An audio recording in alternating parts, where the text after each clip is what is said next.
UP को ही नहीं बल्कि पूरे देश को भी ये यकीन हो चला है कि यहाँ उत्तर प्रदेश, उत्तराखंड व पंजाब आदि राज्यों में हो रहे विधानसभा चुनावों के परिणाम आने के बाद देश में परिस्थिति जरूर बदलेगी और आम जनहित में कुछ जरूर बेहतर होगा।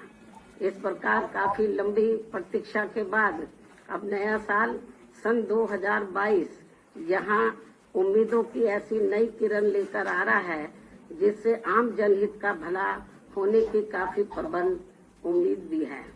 इस विश्वास के साथ ही अब मैं हर वर्ष की तरह इस वर्ष भी अपने जन्मदिन के शुभ अवसर पर मेरे खुद के द्वारा लिखित पुस्तक मेरे संघर्षमय जीवन एवं बीएसपी मूवमेंट का सफरनामा का हिंदी व अंग्रेजी संस्करण का भी जो मुख्य तौर पर एक वर्ष के दौरान का पार्टी व मूवमेंट के कार्यकलापों व संघर्ष लाइव देख रहे सभी दर्शकों से मेरा अनुरोध है, इस वीडियो को ज्यादा से ज्यादा लाइक करें तथा अपने साथियों के साथ शेयर करें ताकि मायावती जी की बात हर एक तक पहुंच सके। धन्यवाद। काफी प्रेरणादायक साबित होगी ताकि मान्यवर श्री कांशीराम जी के नेतृत्व में उनकी त्याग, तपस्या व कठोर मेहनत से बनी बीएसपी की अम्बेडकरवादी व मानवतावादी मूवमेंट हमेशा आगे ही बढ़ती रहे और फिर उनकी ये मूवमेंट कभी भी आगे न रुके। और अब मैं इस प्रेरणादायक पुस्तक का विमोचन करूं, लेकिन इससे पहले आज मैं अपने जन्मदिन के मौके पर खासकर यूपी, उत्तराखंड व पंजाब में अपनी पार्टी के लोगों से ये भी अनुरोध करती हूँ कि पार्टी के जो लोग यहाँ चुनाव आचार संहिता लगने की वजह से इस बार मेरा जन्मदिन अपने अपने घरों में ही रहकर मना रहे हैं, वे कोरोना नियमों व चुनाव आचार संहिता का भी पालन करते हुए अपनी पार्टी के उम्मीदवारों को जिताने के लिए रात दिन खूब मेहनत करें और उन्हें भारी वोटों के अंतर से भी जरूर जिताएं। और यदि ऐसा हो जाता है और यहाँ सन 2007 की तरह फिर से बीएसपी की अकेले ही अपनी पूर्ण बहुमत की सरकार बन जाती है तो फिर यही इस बार मेरे जन्मदिन के लिए इनका ये खास व अत्यंत कीमती तोहफा भी होगा। लेकिन मुझे ये तोहफा देने के लिए पार्टी के लोगों को वोट पड़ने तक यहाँ यूपी, उत्तराखंड व पंजाब प्रदेश में भी विरोधी पार्टियों के सभी साम, दाम, दंड भेद आदि हथकंडों से जरूर सावधान रहना है। जैसे अब इस चुनाव में खासकर जातिवादी व बीएसपी विरोधी मीडिया को बीएसपी की मुखिया के विरुद्ध कुछ खास मुद्दे बोलने के लिए नहीं मिल रहे हैं, तो अब ये लोग आए दिन मेरे चुनाव न लड़ने को भी लेकर जानबूझकर षड्यंत्र के तहत इसे भी आए दिन उछालते रहते हैं और इसकी आड़ में जनता को मेरे बारे में ऐसा इम्प्रेशन भी देते हैं जैसे मैंने कभी कोई चुनाव ही नहीं लड़ा है, जबकि इनको ये मालूम होना चाहिए कि मैंने 4 बार लोकसभा की व 3 बार राज्यसभा की भी राज्यसभा, जबकि मैं 4 बार लोकसभा की और 3 बार राज्यसभा की भी सांसद रह चुकी हूँ, सदस्य रह चुकी हूँ। इसके अलावा 2 बार यूपी विधानसभा में व 2 बार यूपी विधान परिषद की भी सदस्य रह चुकी हूँ। और इस संबंध में यहाँ मैं ये भी कहना चाहती हूँ कि जब तक बीएसपी के जन्मदाता एवं संस्थापक मान्यवर श्री कांशीराम जी स्वास्थ्य के मामले में ठीक हालत में चलते रहे तो तब तक वे सभी चुनावों को काफी हद तक खुद ही संभाल लेते थे और उस समय में अधिकांश चुनाव लड़ती थी और ज्यादातर चुनाव जीतकर भी आती थी। लेकिन इनके काफी लंबे अरसे तक बीमार रहने व उनके देहांत होने के बाद फिर पार्टी की मेरे कंधों के ऊपर पूरी जिम्मेवारी आ गई। तो ऐसे में मैंने अपनी पार्टी व मूवमेंट के हित में सीधा चुनाव लड़ने की बजाय फिर पार्टी के उम्मीदवारों को ही जिताना जरूरी समझा है। और वैसे भी हमारे कानून में ये व्यवस्था बनी है कि बिना लोकसभा का सीधा चुनाव लड़े भी राज्यसभा में जाकर कोई भी योग्य व्यक्ति देश का प्रधानमंत्री व केंद्रीय मंत्री आदि भी बन सकता है तथा इसी प्रकार विधान परिषद में भी जाकर कोई भी योग्य व्यक्ति किसी भी स्टेट का मुख्यमंत्री आदि भी बन सकता है जहां पर विधान परिषद की व्यवस्था है। इसलिए यूपी में बीएसपी की सरकार बनने पर मैं पार्टी व मूवमेंट के हित में सीधा चुनाव न लड़के व अप्रत्यक्ष रूप से चुनाव जीतकर भी यूपी प्रदेश की बागडोर संभाल सकती हूँ, जिसकी इस समय काफी सख्त जरूरत भी है। इसके अलावा खिसियानी बिल्ली खंबा नोचे की तरह विरोधी पार्टियां व जातिवादी मीडिया भी मेरे क्षेत्र में न जाने को भी लेकर आए दिन किस्म किस्म की तथ्यहीन व बेबुनियादी बातें करते रहते हैं, जिसका जवाब मैं 1 जनवरी को मीडिया को भी दे चुकी हूँ। उसे मैं फिर से दोहराना नहीं चाहती हूँ।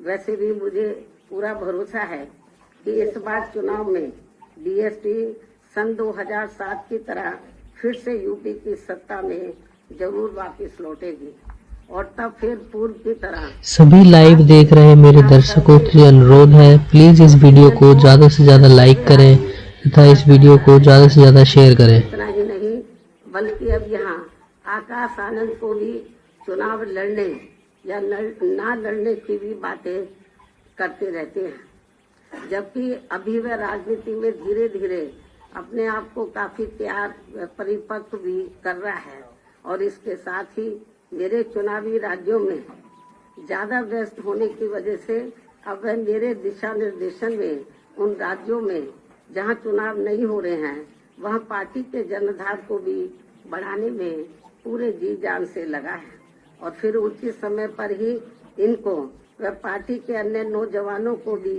सीधा व अप्रत्यक्ष रूप में चुनाव लड़ने का भी मौका जरूर दिया जाएगा, जो ये सभी मेरे बीएसपी परिवार के ही लोग हैं।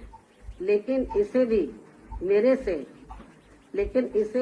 मेरे से सीधा जोड़ लिया जाता है, जबकि मीडिया व पूरे जगत को ये मालूम है कि मेरा अपना खुद का कोई निजी परिवार नहीं है, बल्कि मेरा पूरे देश में केवल गरीब, दलित, शोषित, पिछड़ा व उपेक्षित समाज ही मेरा ये बहुत बड़ा परिवार, बहुत बड़ा व विशाल परिवार है। और इस परिवार में आकाश आनंद की तरह पूरे देश में करोड़ों भाइयों के लड़के व लड़कियां भी मेरे भतीजे व भतीजियां हैं, जिनके माँ बाप शुरू से ही मुझे पूरे आदर सम्मान से आदरणीय बहन जी ही कहकर पुकारते हैं और अब उनके बच्चे भी बड़े होकर मुझे ज्यादातर बहन जी ही कहकर पुकारते हैं, जिनको भी राजनीति में आगे बढ़ने का पूरा मौका जरूर दिया जा रहा है। लेकिन इसे भी मीडिया में अधिकांश व्यंग्य तरीके से ही दर्शाया जाता है। ये सब इनकी जातिवादी मानसिकता नहीं है तो और क्या है, जबकि ऐसा करके ये लोग हमारे नौजवानों में और ज्यादा जोश पैदा कर रहे हैं। इसलिए ये सब करने से इनको कुछ भी राजनीतिक लाभ मिलने वाला नहीं है। इतना ही नहीं, यदि जातिवादी मीडिया व विरोधी लोग भी आकाश आनंद के पीछे जबरदस्ती ऐसे ही पड़े रहे तो फिर मैं मान्यवर श्री कांशीराम जी की तरह इसको भी पार्टी में और भी ज्यादा बढ़ावा देती रहूंगी। और अच्छी बात यह है कि पिछले कुछ समय से यहाँ यूपी में पार्टी के राष्ट्रीय महासचिव व राज्यसभा सांसद श्री एस.सी. मिश्रा जी के बेटे श्री कपिल मिश्रा भी अपने नौजवान साथियों को अपनी पार्टी में पूरी मेहनत के साथ जोड़ने में लगे हैं। मुझे पूरा भरोसा है कि इस चुनाव में हमारे नौजवानों का भी काफी वोट बीएसपी को ही मिलने वाला है तथा यहाँ फिर से बीएसपी ही सत्ता में जरूर आएगी। इस उम्मीद के साथ ही अब मैं अपनी पुस्तक का विमोचन कर रही हूँ।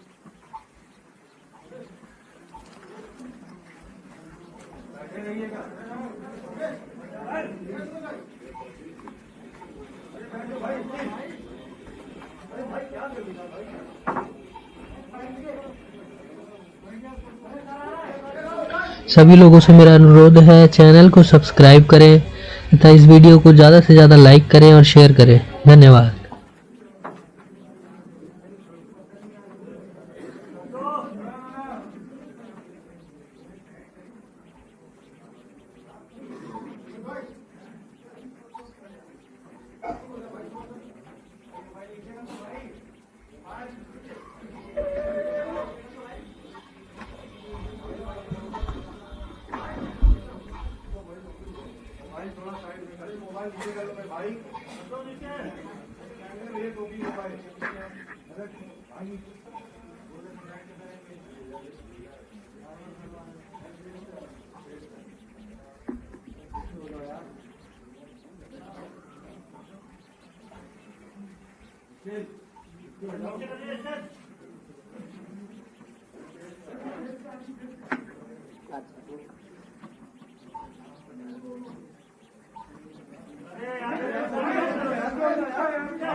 और अब मैं अपनी किताब के विमोचन करने के साथ साथ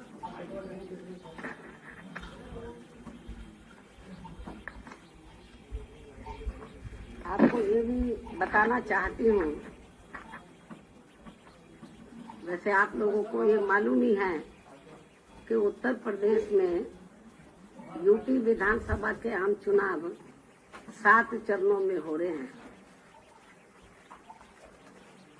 और पहले चरण में 58 विधानसभा की सीटों पर विधानसभा का आम चुनाव हो रहा है और बीएसपी ने पहले चरण की जो 58 विधानसभा की सीटें हैं तो उनमें से 53 विधानसभा की सीटों पर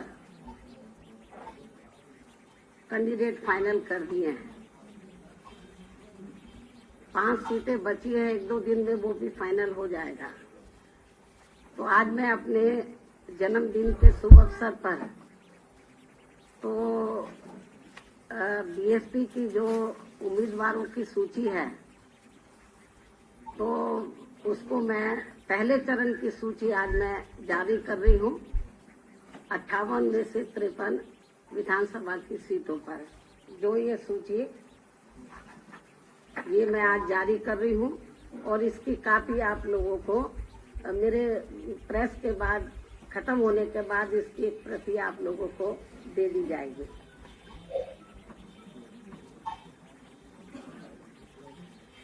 और अब मैं अंत में सभी मीडिया बंधुओं से मेरे जन्मदिन का केक व जलपान आदि लेने का भी विशेष आग्रह करती हूँ।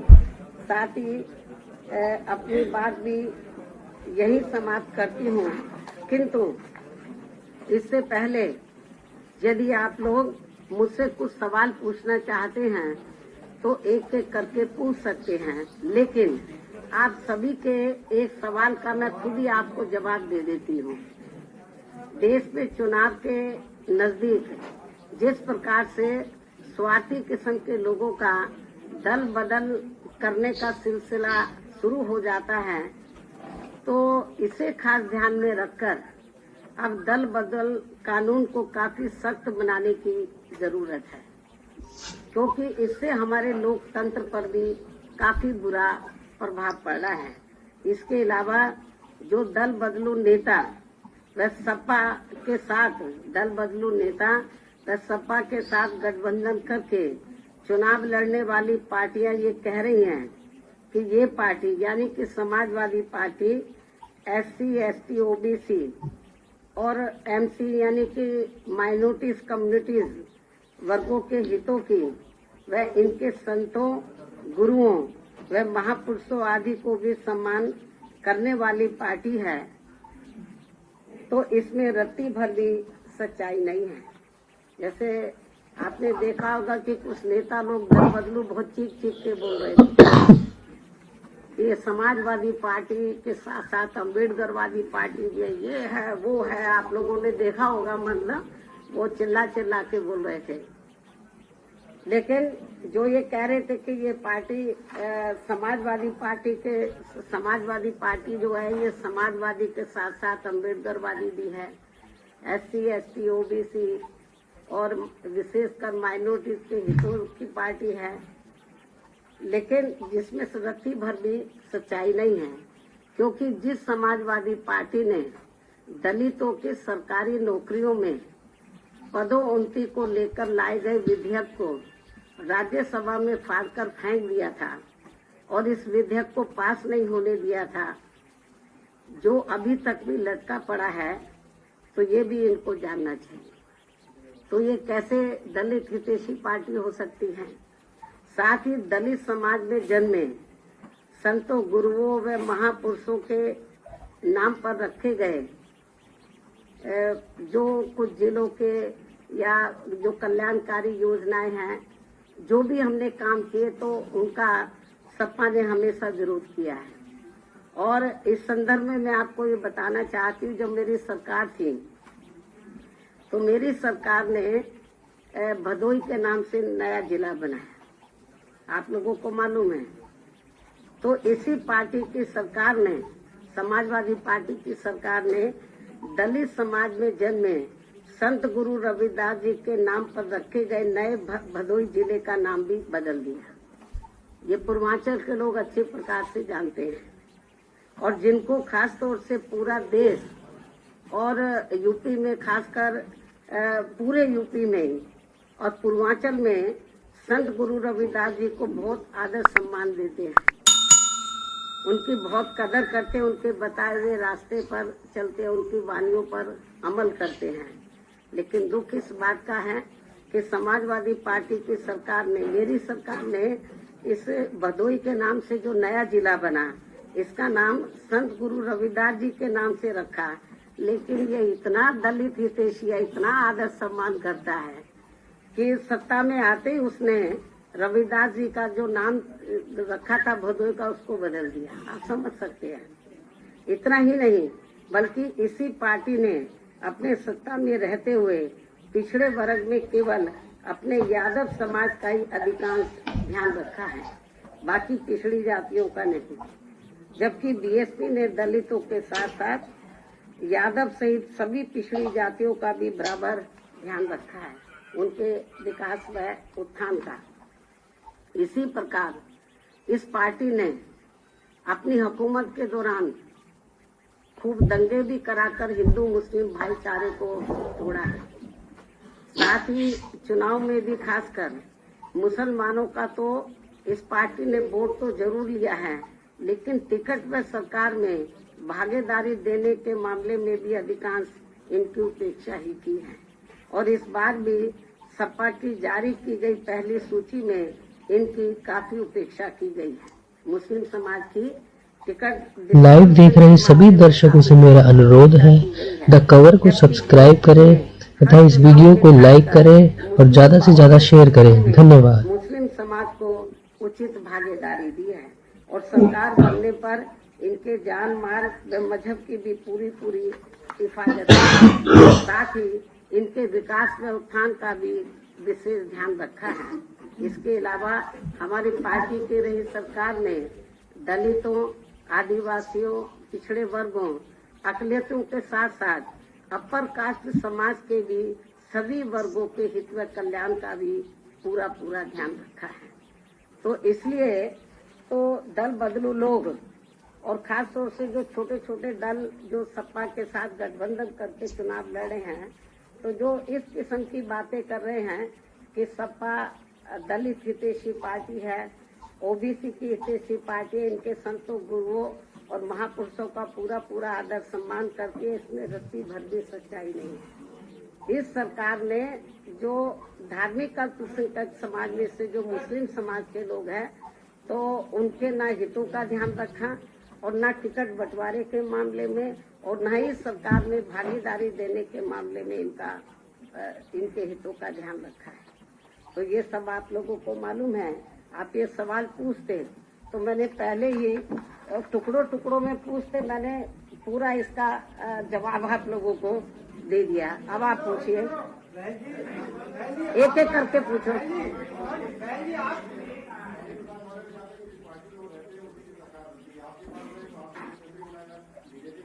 देखो, वो मुझे क्या मुख्यमंत्री बनाएगा, बीएसपी में आने के बाद उसकी किस्मत खुली है। पहले वो बहुत पार्टियों में रहा, वो कभी चुनाव नहीं जीता। आप इतिहास उठाकर देख लो उसका राजनीति। बहुत सी पार्टियों में रहा, जनता दल में रहा, लोक दल में रहा, किसी भी पार्टी में वो चुनाव नहीं जीता। जब वो बीएसपी में आया तो पहली बार उसकी किस्मत खुली और वो एमएलए बना। तो ये जो हवाई बातें हैं तो वो बेकार हैं। तो इसलिए जो मैं आपको ये बताना चाह रही हूँ कि ये जरूर जिस भी पार्टी में जाता है, अभी जैसे बीजेपी वाले उसको ढोके चलते रहे 5 साल तक, उसको समझाते रहे भाई हमें सर्व समाज को लेके चलना है, तो लेकिन वो नहीं माना। तो अब आप तो देखो उसकी लैंग्वेज, आप लोगों को मालूम है उनकी लैंग्वेज किस किस्म की है। जबकि आप लोगों को जब हम अम्बेडकरवाद की बात करते हैं तो बाबा साहब डॉक्टर अम्बेडकर की जो सोच है उसको समझना चाहिए। बाबा साहब डॉक्टर अम्बेडकर किसी भी जाति और धर्म के खिलाफ नहीं थे, वो जातिवादी व्यवस्था के खिलाफ थे। इस देश में जो गैर बराबरी वाली सामाजिक व्यवस्था बनी है उसको बदलकर वो समता मूलक समाज व्यवस्था बनाना चाहते थे। और इस व्यवस्था को बनाने के लिए बाबा किनको सामने आना होगा, जो इस व्यवस्था के शिकार हैं। तो जो इस व्यवस्था के शिकार हैं उनको अपर कास्ट को भी साथ में लेकर जब सर्व समाज में भाईचारा पैदा हो जाएगा तो तभी तो समता मूलक समाज बनेगा। तो बाबा साहब डॉक्टर अम्बेडकर की ये इच्छा थी कि जो इस देश में गैर बराबरी वाली सामाजिक व्यवस्था बनी है उसको बदलकर समता मूलक समाज व्यवस्था बने जिसमें सब लोग बराबर हो। तो उसी आधार पर हमारी पार्टी इस मूवमेंट को लेकर, बीएसपी के मूवमेंट को लेकर चल रही है। बहन जी, आज शेखर रावत ने समाजवादी पार्टी में गए थे लेकिन उनकी बात नहीं बनी है। उन्होंने कहा है कि मैं अब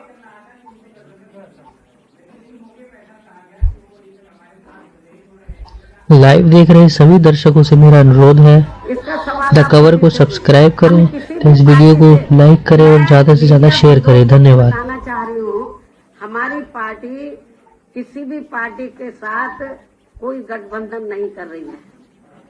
हमारी पार्टी अकेले अपने बलबूते पर पूरी दमदारी और तैयारी के साथ चुनाव लड़ रही है। हमारा गठबंधन किसी पार्टी से नहीं, हमारा गठबंधन सर्व समाज में भाईचारा पैदा करके ये गठबंधन चल रहा है। और हमें पूरा भरोसा है कि इस गठबंधन के आधार पर इस बार हमारी पार्टी को एब्सोल्यूट मेजॉरिटी जरूर मिलेगी। धन्यवाद।